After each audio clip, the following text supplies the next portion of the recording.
Здрасти, приятели!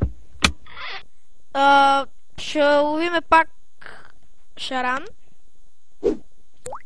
Това ще бъде, може би, втори епизод. Първият е с много лошо качество, съжалявам за което. Просто много се извинявам. Не знам защо стана така. Просто много жестоко ме ядоса. Тая вейца махам, защото е на перо. Днес не искам да имам вейца на перо.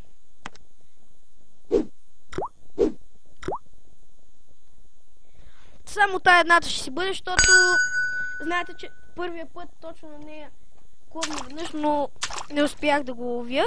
Нищо, искам да видя. Да, ето бял амур. Много редко тук се хваща бял амур. Виждате, че успяхме да го ловим и за което хубаво.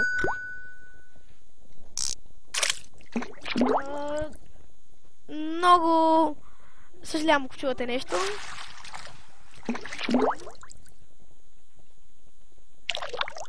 Ето сега много добра игра, много добра риба. Рибата е много голяма.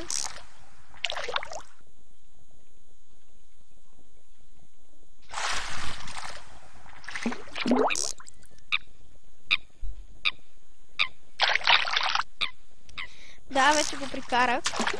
Доста е едър. Като мога да ви уверя, че тук рибите, този амур, само дето е 3 кила, започват от 25 нагоре. Най-често ловените са 30 килограмови плутни шаранчета.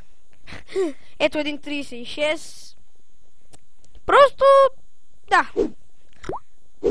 Тук е невероятно място за практически невероятен риболов. Ще паузирам до следващия удар. Здравейте! И пак я изпуснах. Нищо, ще си снимам. Може би видяхте огънатата вейца, не съм сигурен. Аз гледах да включа клипа и не успях. Изчакайте за малко. Чакаме за удар.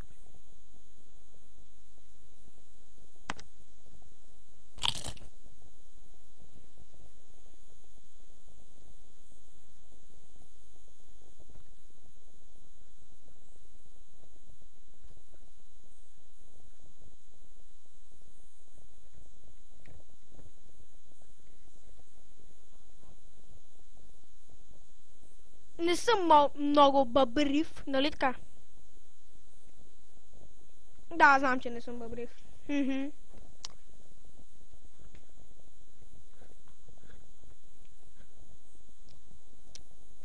Нямаме удар и се ядосвам. Защо за бога тази войца е на 2.40? Аз искам удар. Ето.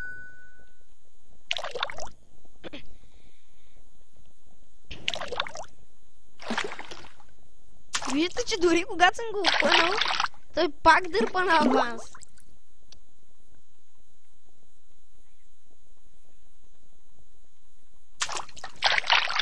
Ако, нали, този е малък, ще си го пусна. Ако решите, може да ми напишете в клипа, нали, коментар, искате ли да снимам за друг вид риболов, не само за шарани, кажете за какъв. Може да ходим да опитаме за сом, може да отидем да пробваме за бял амур, може просто и най-елементарното да идем някъде за платика и да ловим билие, гол след гол, както решите. А може и да идем някъде и да чакаме доста време и да фанем примерно една по-сериозна риба. Както искам. Ще броя коментарите и ще реша какво си струва. И както обикновено на перото въобще не помръдва. Така, този шаран ще го пусна. Другия няма да го пускам по една причина, просто че е гол.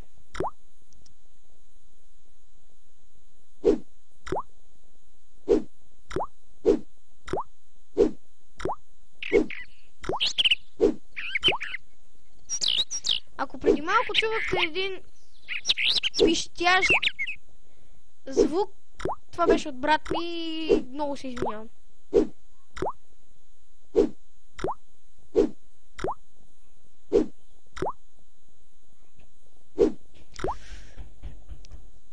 Да, брат ми много тропа.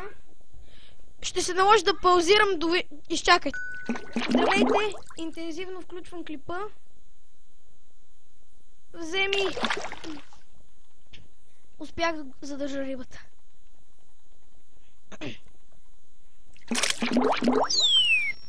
Преди малко паузирах, защото брат ми чукаше на вратата. И гадината щеше да влезе.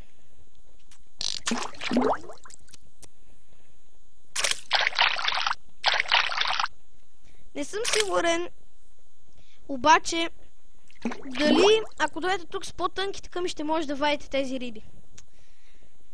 Примерно с макара, не знам, с по-малък ресурс и въйца с по-малко издържащи килограми, не знам дали ще успеете да се справите с напрежението, което се възлага въобще. Наистина е необходимо голямо търпение, докато се изваждат рибите. Не да го и напънете, защото при напън винаги се довежда до много лош край. За вас. Не за рибата. Ето отново взе. Съветвам ви, като хвърляте тук, в тази зона, където в момента, нали, клъвна, като хвърляте, стремете се да е 1.57, 1.59, 1.58, тук да бъде, а не на 1.42. Разбирате ли, на тези дълбочини може би малко по-кълве, не знам, пропада може би стръвта в по-добър трап за самата риба. Да, не ви казах в миналия клип къде сме, ние сме ето тук. Да, може би знаете, ето тук цените. Да. Ами, приятно е. Мен ми харесва. Лови се шаран, не е скучно. Тук, там, по някой по-едър. И мисля с този шаран така да привършваме. И може би следващия епизод вие трябва да кажете какво да бъде. Или просто аз ще снимам нещо и ще чакам отговорите ви, така или иначе. Налага се просто да ми обясните, нали, на какво вие лично желаете да ловим, а не аз и така да реша нещо безцелно. На тази с перото клъвна и искам да разбера какво е. Така тази ще прибера, понеже тя си свърши работата. Ето на тази клъвна нещо и ми е много интересно да разбера какво е. Сега ще хвърля ето тук в този дол. Искам днес поне една риба на перо да извадим. Миналия път нямахме този късмет, отново ни попипва, но отново нямахме абсолютно никакъв късмет. А е възможно и днес да нямаме, така че ще паузирам докато вземе. Взема. Виждате, че пипа на перото. Изкри перото! Ето, че ни взе и на перото на 1.59, казах ви. На 1.59 кълве. И ето го нашия шаран 4 кг, който ще бъде върнат в хубавия и прекрасен водоем. И с тази невероятна риба ще завършим днешния риболов на шаран. Тук, на нашето невероятно място.